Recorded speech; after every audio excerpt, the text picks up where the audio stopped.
So we've been hanging out on the green carpet of the Hellfire Gala and caught up with a special guest. It's a big day, and we're super excited to have Matteo Lolli on the show. Welcome to the Ex-Wife Podcast. I'm Alicia. And I'm Justin. And hi, Matteo. Hi, guys. Hi.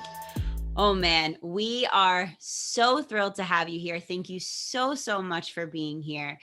Welcome to our show. First off, how are you doing today? I'm good. Everything's fine. Things are getting lighter. The world's getting a bit more bearable. So, yeah, things are going better. Good. That's great to hear. Yeah, day by day, it feels like things are returning back to normal. Yeah, exactly.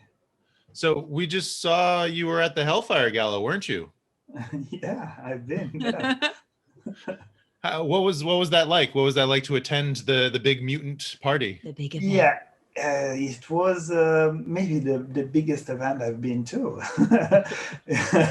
Yeah, it's been crazy. I didn't expect it when I first got to know it.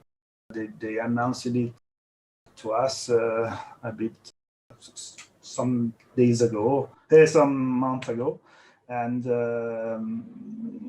I didn't expect it to be as big as it was. It was planned as a normal issue at first.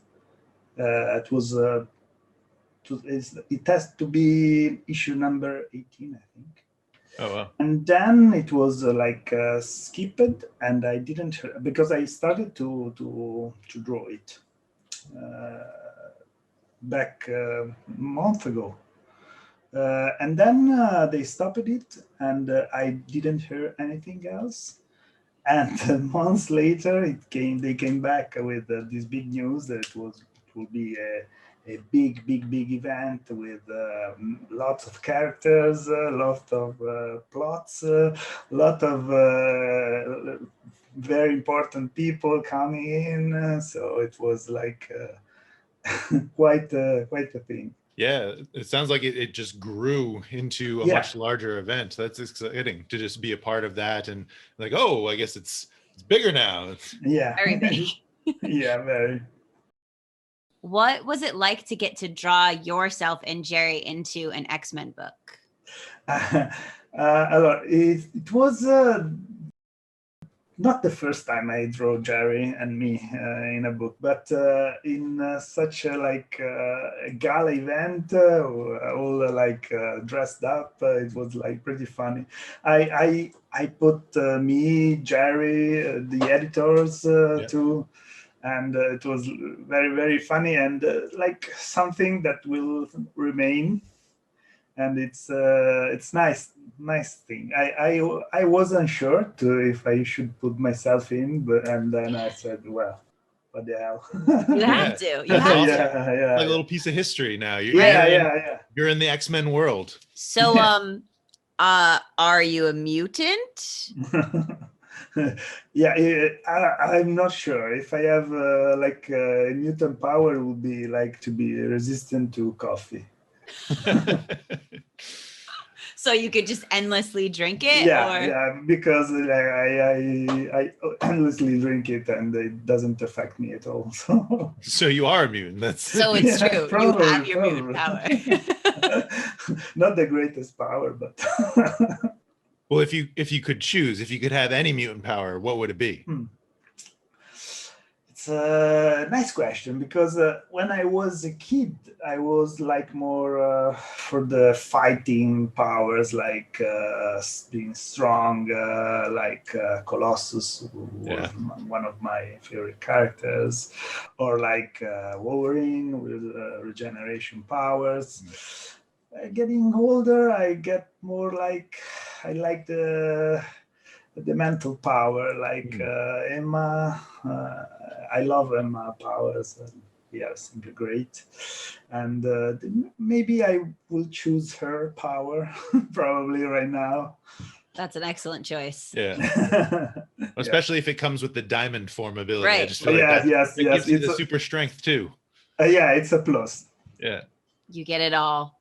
Yeah. So Marauders kicks off the whole gala. So what was it like to kick off this kind of an event?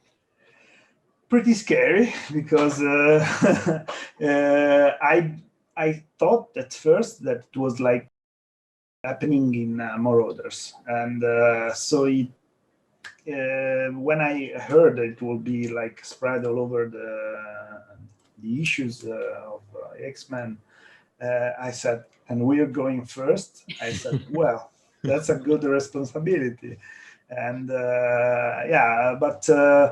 As usual, I was just a bit scared by the number of characters involved, because when you draw masses of people or there are a lot of like characters in costumes, you have to check every costume, every page, every panel.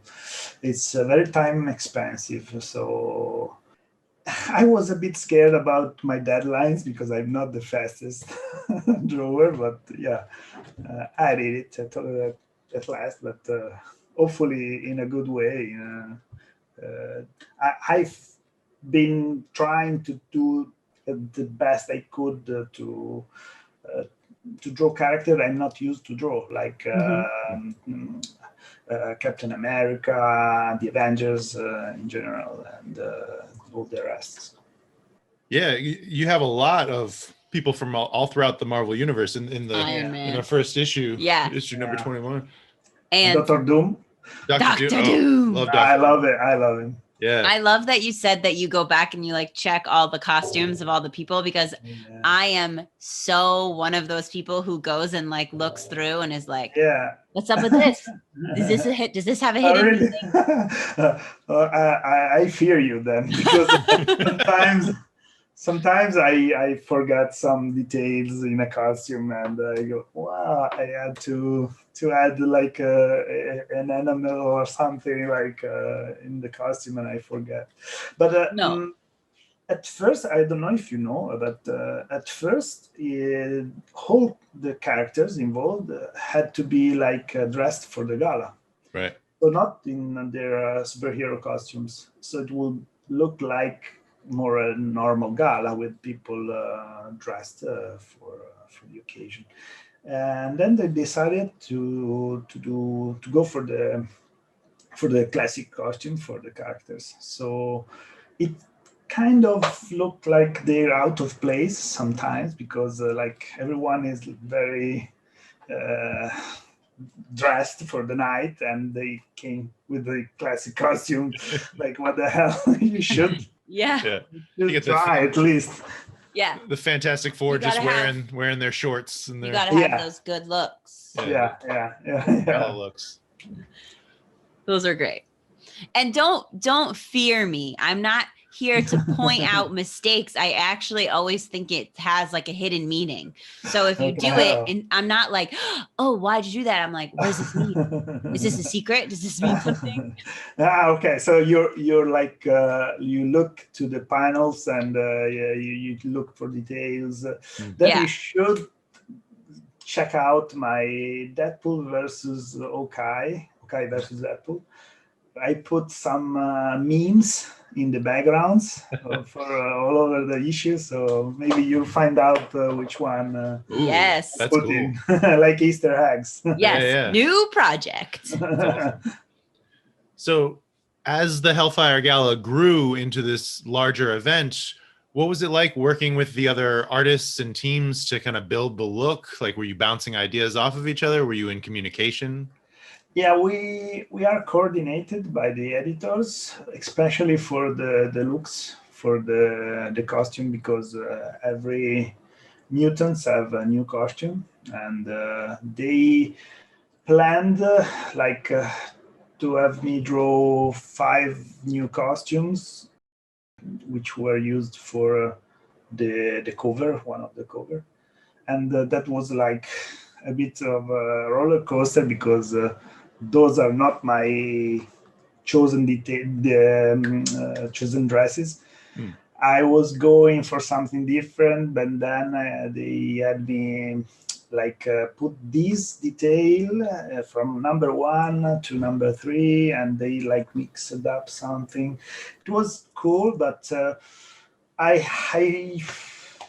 I would have preferred to have more time to to draw them. And also some of the characters were just like decided on the go, on the fly, for like that panel. They appear maybe like I can't remember. One of the character will like appear just in one page, and it was just done on the fly. So not planned at all. But yes, it was too big of an event. It will require the double of the time we usually have. So it was impossible to coordinate perfectly. As for the other artists, I received their version of the costumes, and they probably gave mine to them. So, and we just had to wait on some pages because, like, I had to redraw a couple of panels because the artist that was drawing the same, like it was the Iron Man Arrival. It appears in another book, and it was drawn before mine. And in my script, it wasn't like that. So I had to go back and change to match, to make it more like it's the same event at the same time, the same character. Yeah, I actually really liked how that made it feel a lot more connected, right? So you see a scene in Marauders that then you see in X-Force, and so you and Joshua Cassara probably working off of each other as to like what this looks like. And it was a big coordination from the editors. They did a big job because like to try to like it was like a jigsaw puzzle, like to match everything is very difficult. Yeah. Well, it came out great. Everything we've seen so far, I love. When did you start drawing? Drawing these issues, or no, just like in your life? Okay, in my life, as every artist probably, it's like in the childhood, you start getting used to liking people telling you, oh wow, this is a nice draw, keep drawing, I love your draw, and you keep liking good feedback. And you say, well, I'll do it more, and then it become more like something you can't live without. It's it's inside of me, and I can't stay like a week without drawing. I feel like getting something, I'm missing something. So it's all life doing something I like. And making it a job is kind of a dream and kind of a nightmare, because when you do it something you like for a job, it gets mixed feelings, because you don't do it to relax or to do it like because you want to art, and you do it because you have to do your job. So you're a professional, and you don't always draw what you like, don't always draw when you want, or what you like, and so it's different. It's very different, but I consider myself very lucky to do this job. Yeah. Well, especially to find that passion for drawing at a young age, to make it feel like it's a part of who you are, and then to be able to make some money doing it. And I totally understand the kind of push and pull of, oh, well, now I got to do it for work versus just doing it for me. I'm a dancer and a choreographer, and I make work like for events. And sometimes I'm like, okay, I'm commissioned to do this thing, but it's not what I would have chosen. So I totally know that feeling of like, okay, got to get through this one project and then I'll do something for myself later. Yeah. It's totally like that. And people that don't do it for job eh, don't usually understand this kind of thing. So I'm happy you know well what I'm Yeah. talking about, because it gives you a different kind of look to the job. So Mhm. not always like we say flowers and bees. We say sunshine and rainbows. Okay. And so it's tough, but it's very rewarding, especially when you get the feedback from fans liking what you do, liking how you draw the characters, and also when people don't like what you do because they're too attached to a character. You do it so wrong. It's very funny sometimes. Yeah. I don't think anybody's saying that about what you've been doing on Marauders, because we love it. Oh, We think it's thank great. you. Thank you. Were comics always an interest of yours? Were you always kind of drawn to comics, or? Yeah, well, pretty when I was a kid, my father used to have like a library of comics, mainly French comic, because I wasn't exposed to American comics until I went to probably high school, because one of my friend used to read them, and before that I was reading like Mickey Mouse, Donald Duck, or like French comics or mangas. And then this friend introduced me to American comics, and I said, wow, that's really nice, really cool. And I remember picking up one of my first comics was Alpha Force. Oh, cool. And in a French edition.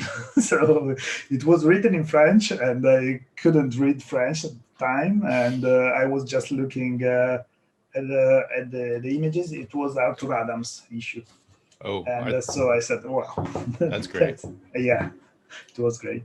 That's an impactful first artist to Yeah. kind of pour over. Art Adams has Yeah. some great work. Who are or were in your like whole span of work your favorite characters to draw? Oh, there are many. And if I have to say, as a professional, I say there's no preferred one, because they tell me what to do and I do it. But some stick to my heart a bit more, like Spider-Man, because it was one of the first character I drew when I was hired in Marvel, and I drew it for many issues in Marvel Adventures. And Deadpool, because Jerry wrote such a great Deadpool, and I felt in love with the guy, the sad clown kind of character. Yeah, and right now with Marauders, I'm loving the mutants, especially Emma. I love her. Mm-hmm. Then Kate. Kate obviously is yes, it's fantastic. Yeah, and Pyro is so funny. He's my funny Yes. character. Yeah. Magneto is like always loving to draw. Yeah. There are so many. Yeah. Yeah. Spider-Man's my favorite, so the fact that you had Spider-Man first off, that's great to hear. Yeah. But then especially on a team book like Marauders, to have so many different characters that are of interest and kind of calling to you, that's really awesome. I love Kate. I love her. I love the way you draw her. I'm obsessed. Thank you. Yeah, she's I love how Jerry wrote her. It's very not the usual Kate. And at first it wasn't. Some people had something to say about it, but more of the people were very happy because yes, she's strong. She's independent. She's yeah. I think Jerry had like a layer to the character depth. So it's great. I think she will be remembered as Kate, to not just Kitty, Mm-hmm. and I think that's great. Yeah. So when did you decide when you were like, oh, I want to be a professional artist? Like, I really enjoy doing this. I want to keep on doing this. Around when that was? I think I wasn't able to go to we in Italy we have a high school for art. I don't know if Oh, cool. okay. So it was my dream to go there, but my parents said no. If you go to an art high school, you will not get any job, and so they put me in a scientific high school.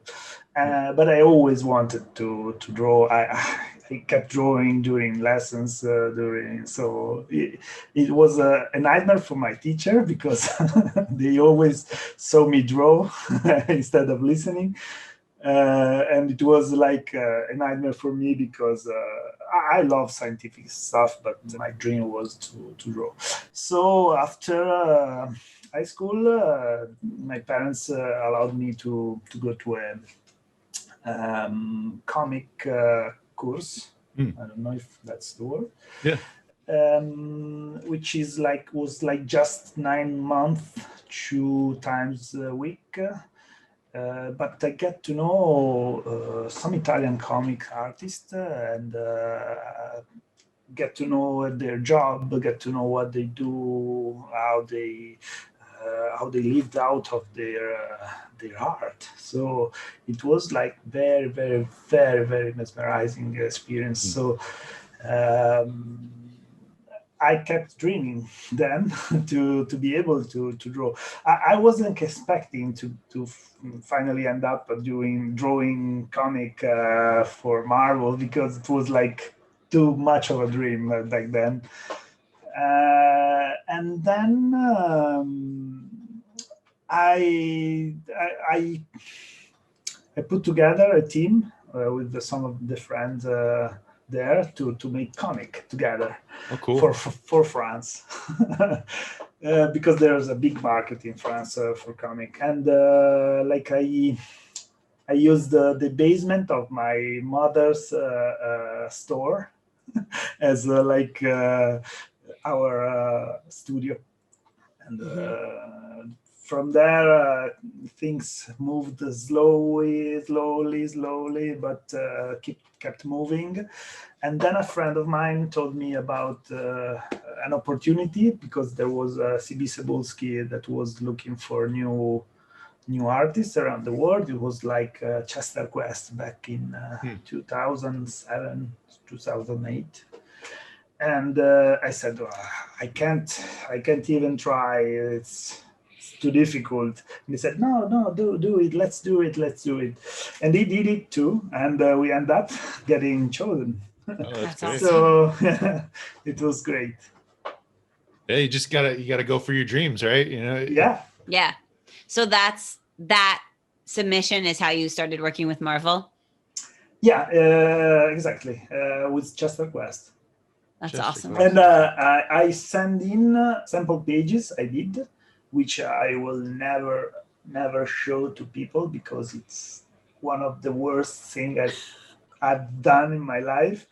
But I added some of the French pages I was doing, and that was done better. So I think those were the one that will get me the job, the gig. So not the because I wasn't trained to. I didn't read too much American comics. I was like more aimed to the French market. Mm. So my kind of story, the kind of direction of the page is more like more in the French kind of comics.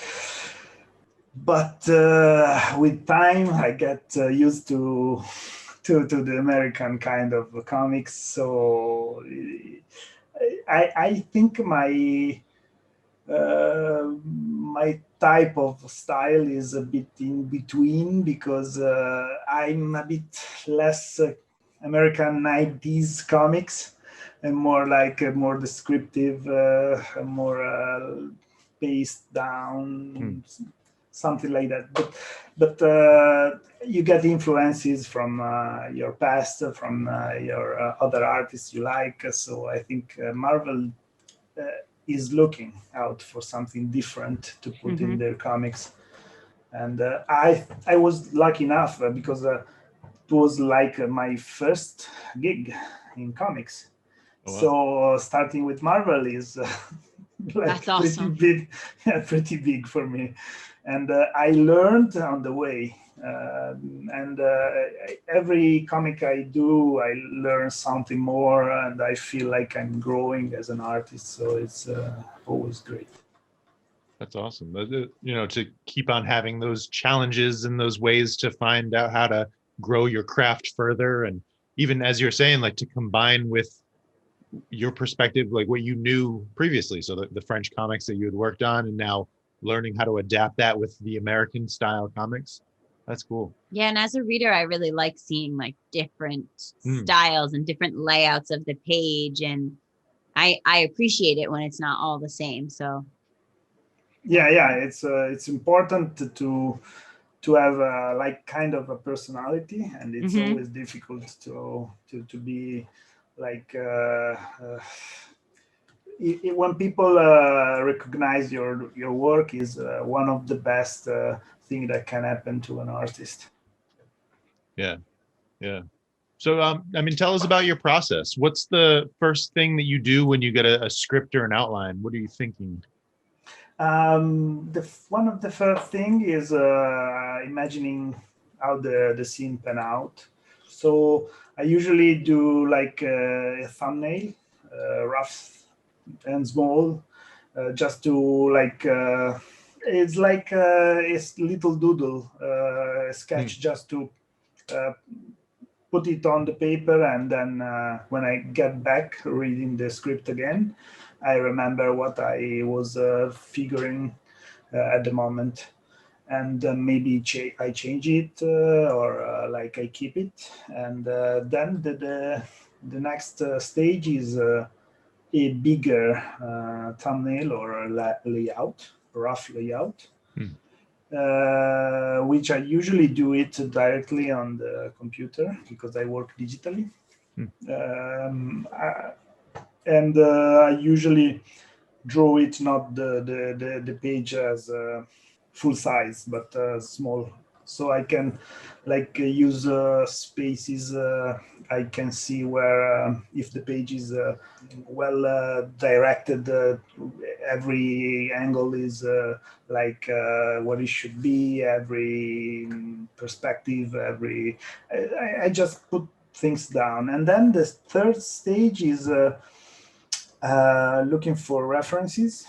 Oh, yeah. Because if there is like a city I don't know exactly, but if I know, I usually do a lot of research, because I want to. When Jerry wrote like we are in New York, I don't live in New York, and even if I live there, I have to know how the traffic lights look like, how the kind of cars are there, the kind of entrance of a building or anything. You have to. This is one of the aspects I like more in my job. Is you have to study to make it feel like when a reader look at your page, is just not like a city, Hmm. but it's that city. It's a French city, is like an Asian city, is New York, or is Dallas, or anything. Yeah. You have to study, because the reader have to believe in what you will do, and the only way to do it, like to document yourself, and this is one of the phase I like more. It's time consuming, and sometimes I say, like, I'm a bit lazy, and I say, well, let's do it. But when I start finishing off the page, which is the fourth stage, is like drawing the pencil. I can't, if I don't know if how the traffic light in New York is, or in Tokyo is different. So I have to look for it, and put the right one, because I imagine if a reader from Tokyo is reading the comic, and he see, like, that's not our traffic light. How dare you? And then after the pencil phase, there is like the inking and the finishing. Yeah, I mean, those details, that really makes it that much more immersive. You're talking about like doing your research and getting how to bring this to life. And I feel like that pays it off that much better in the page, when we can see those things that maybe we recognize or we've seen ourselves, but then you get to make it your own. And what's it like collaborating between you and the color artist and the inker, and kind of like that, working off of each other? Well, right now I'm inking my pages, so Oh, cool. yeah, it's I feel the page is more like mine, completely mine. But with the colorist, we usually try to we get coordinated by the editor, and sometimes I would like to say, please do this better, because when I draw the page, I imagine like this kind of light source, this kind of shadows. And when I saw the pages or the color, sometimes I don't like them. And but as a professional, I know he's a professional too, so I can't say do this because it's his job.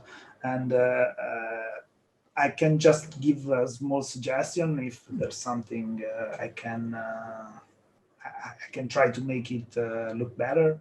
But usually there is a kind of a magic have to happens between color artist and the artist, the drawing artist, and even with the story writer.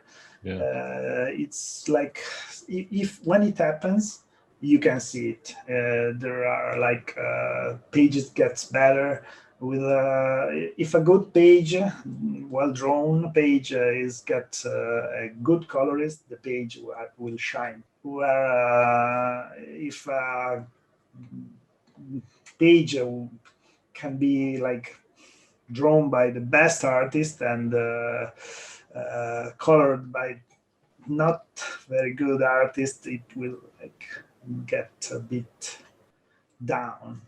Yeah, that like harmony of the vision, right? Like y'all have to see the same thing when you look at it, and it just harmony is the perfect word for it. Yeah, when it happens, you can see it from the pages. What is it like to work with Jerry on Marauders? Yeah, Jerry is like a big brother for me. He's one of the nicest person I've found in the job. Is always present, always kind. It's a real pleasure working with him, and he's a great human being. I can't stop saying good thing about him, and I love how he writes. He really, I think, is an amazing writer. And when he has time to develop characters, he he do the best. He like really, really, really can get depth to character that maybe you can give him like the most unused character, and he can take him to next level, like super depth, super funny, super. He has like this double aspect with he can draw really funny things and really sad things, and it's always good at both of them. It's really, really rare for a writer. That's awesome. Well, that's great. Yeah, it just kind of gives you the range to be able to then create the visuals of that. And it's awesome that you guys have built this working relationship that really helps create a solid project. The two of you work together on a number of Deadpool issues as well. How is Marauders different from Deadpool? Yeah, I'd say a lot. And the main thing for me as an artist is the number of characters. Yeah, when you draw a solo hero versus like a group is very time consuming. Because there's a lot of people in each panel, but at the other hand, it gets less boring because there's like more heroes, more characters, more stuff, more places, and it gets funny and enjoyable. But on the other hand, it's tougher to work and slower. Mm-hmm. Yeah. What's the most ridiculous or fun Deadpool scene you have ever drawn? One of the best I think I liked is from Hawkeye versus Deadpool, and it's when it all take place on Halloween night. And there is a Kate that comes home to Hawkeye home, and so Deadpool without the mask, and she says, "How nice Freddy Krueger costume," and Hawkeye says, "No, it's not the costume; is his face," and she goes like, "Oh my god." And that was like really funny to draw. And also in Deadpool, I get to draw Jerry's death because on the last issue, it's, he stops by in his car and Deadpool kills him. That's hilarious. That's awesome. Oh man. So like we mentioned before, Alicia's favorite book of the current X-Men line is Marauders, and she loves Captain Kate Pryde. Can you tell us about the development of the initial design and evolution of that character's look? Because in the first couple of issues, she grew, a lot. She went through a big arc of growth. Yeah.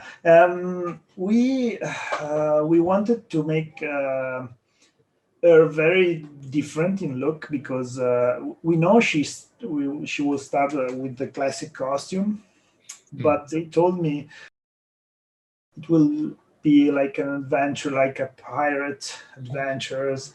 Yeah. So for the Red Queen costume, we had to go more like piratey. They told me, think about red, think about piratey, but it has to be something that she can get around. So I did a lot of sketches, and we chose like the coat she used, and I liked it because very, very you get a strong image from that coat, and at the same time it's like something she could find around. So yeah, the development took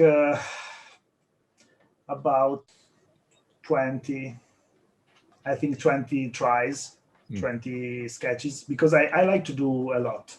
And then because if I offer a good like variety of choice, maybe we can talk about it where you if I do like three, maybe there's something they will mix them up too Yeah. much and they will end up like too mix it up. With Kate, we started with like the design of the hair, because they wanted like her to have like a ponytail. Hmm. So and then in the later issue we gave her like the Jufro. Mhm. You know, it was a character in development, and one of the things I like most in Marauders is like the fashion, or the possibility to draw character with different costumes, which is something I like. Character development is something I love to draw. I could do it all day. That's like probably right, Emma. She's always in Oh something different. Right. yes, She yes, never yes. wears the same thing twice. Yes, and that's one of the thing I talk about with the editor, with Jordan and Jerry. I wanted her to be like fashionable, because she's rich. She can do almost everything, and why does she have to wear always the same dress? Always, if you're like that kind of woman, you probably have like an apartment full of dresses. So that was very very very funny.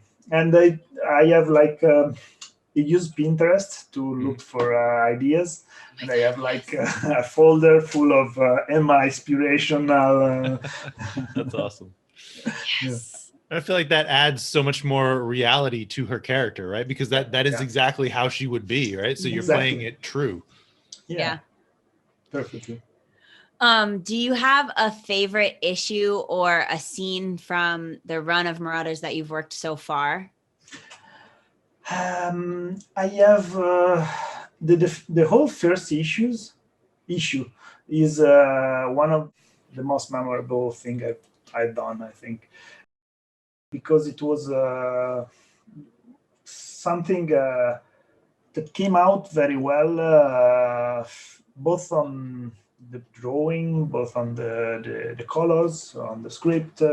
It was like a perfect start for a new series, and the whole issue is in my heart. But the scene where she like bump in the portal is one of the first scene I've drawn, and it was it kept sticking to my mind, and that was great.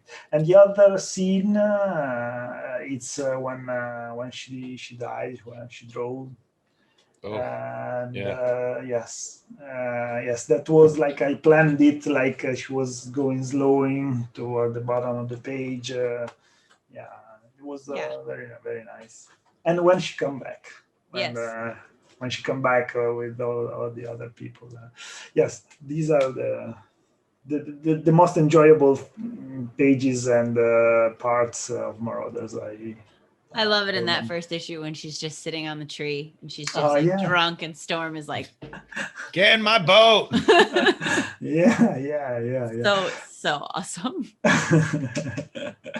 And about that issue, can give you like an insight about the production.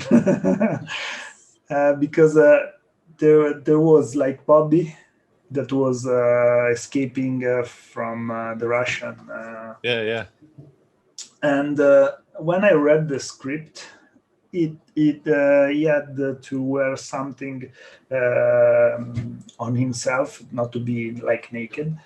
And I misread it, because I didn't. I translated it on the first read, and when I read it back, I didn't translate it, and in my mind, it stick like as the flip flops. I don't know why. And I love and I gave him flip-flops. Yeah. And I draw him completely naked with the flip-flops. And when they saw it, and I tried all my best to draw him like in position when you couldn't see Can't anything. see it, right? Yeah. But it was so difficult because when Jerry wrote the story, he didn't imagine it to be completely naked. So it was like very difficult, and he also has these flip-flops, and they end up like liking the flip-flops. So they said, let's give him the flip-flops, but put him at least speedo on. I love that you told us that, because like I said, I'm one of those people, and I was like, why is he wearing flip-flops? Why flip-flops? Like I specifically called that out. So the fact that you told us this particular story, this like makes my day. That's great. amazing. Oh God, yes, flip-flops. So I saw that you also worked on the giant-sized X-Men tribute, which Yeah. was awesome. Talking about a jigsaw puzzle of people coming together. Which page was yours, and what was it like to reimagine another artist's work? Yeah, my page is 19, if I'm not wrong. It was like the flashback of Cyclops. Savior and Cyclops flashback. Well, it was kind of scary because it was like trying to do something as good as one great artist did before you, and at the same time not like doing exactly like him, because I didn't want to like copy his page, and I wanted to give it my interpretation. So it was kind of difficult in that way, but they let me choose the page, so I choose a page which I think I could interpret in my kind of ways. So it was a good experiment, and I would love to do it again. Yeah, I love that book, just to see all the different styles, and I love Giant Size X-Men. So it was just this great way to re-experience that issue. Yeah, it came out pretty well. Yeah. If you could work on any project of your choice, what would you choose? It's difficult.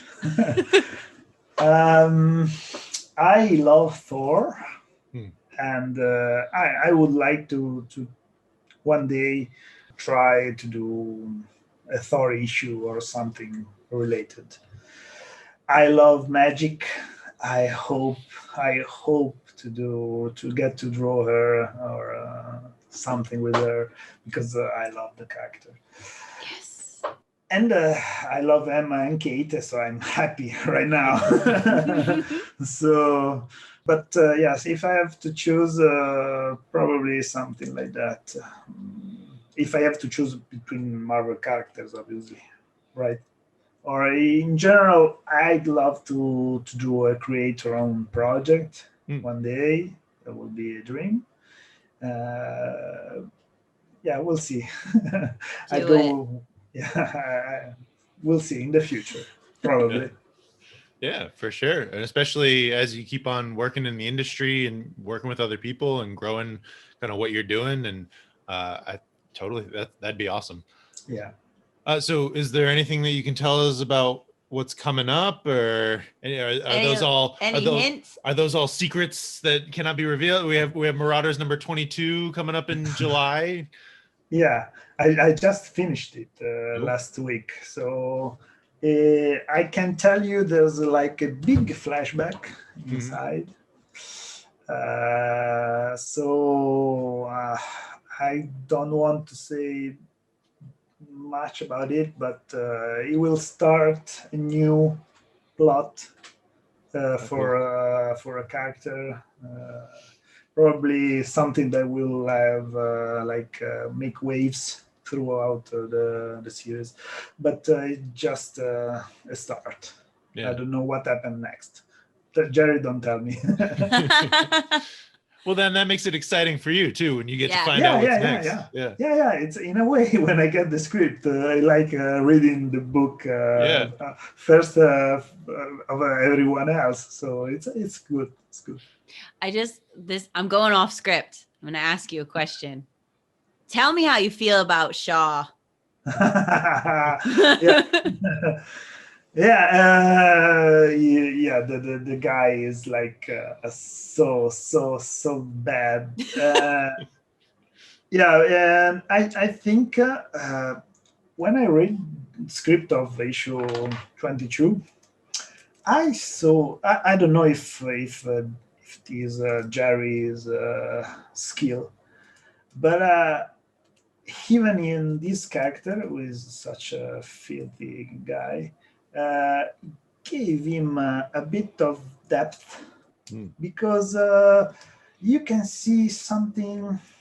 Uh, I don't want to spoil it, but there's something maybe that will take us to places to understand maybe why he's such a bad guy or why he's that's one of the things I like when Jerry writes, because he hints you about something, he give you like question the guy, question the character. It can be, nobody can be completely bad, nor completely good. So it's fascinating in a way. Yeah, that's and especially in the current era with Krakoa and everybody, that there's the blurred lines of bad guys and good guys. So to really find the balances between, and just whenever Shaw just looks so happy with himself. Great job at making me love to hate Shaw. I'm like, he's so smug. Your stupid little smile, Shaw. Get out of here with your stupid little smile. He's when I get to draw him killing Kate, I hated him because I loved Kate, and I was like, and for me reading the script, and it was like, what? And do you remember when there is I can't remember which issue is when Emma is like playing mind tricks to Yellow Jacket. And you see Pyro explode. Yeah. I was reading the script, and Jerry didn't warn me. It was like something not happening, and I was, what the you gotta call him up and be like, what happens next, Jerry? What happens?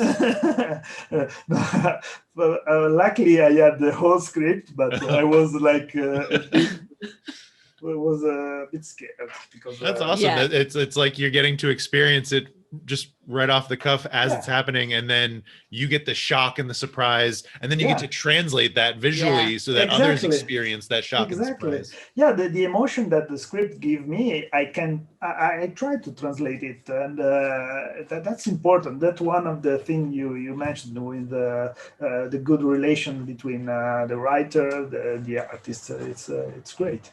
That's great. Yeah. Oh man, this was fantastic. Thank you so much for being here. Where can people find you and your work if they want to find out more? First of all, thank you guys for having me. It was a real pleasure having been here. So I hope you understood what I said in my bad English, but English. If people want to find me, they can find me mainly on Instagram. My page is Matteo.Lolli.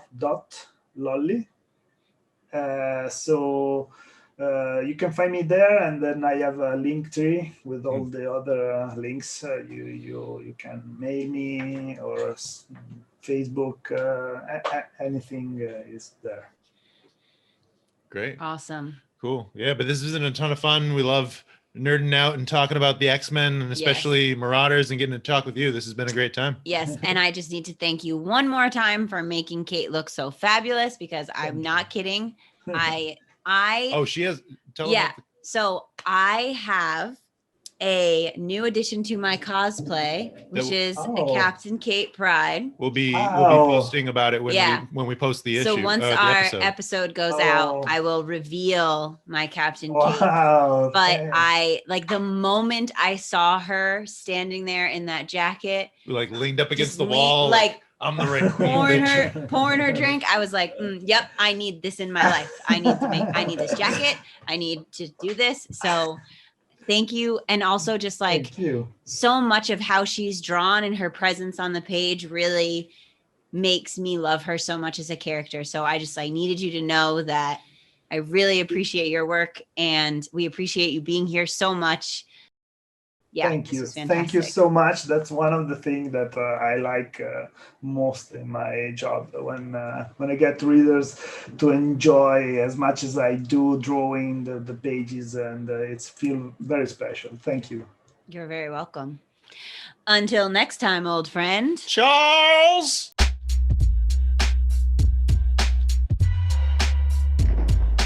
Thanks so much for joining us today on the Ex-Wife Podcast. Be sure to leave us a review and tell your friends. The Ex-Wife Podcast is produced in Providence, Rhode Island by Alicia and Justin. Our music is by Quan.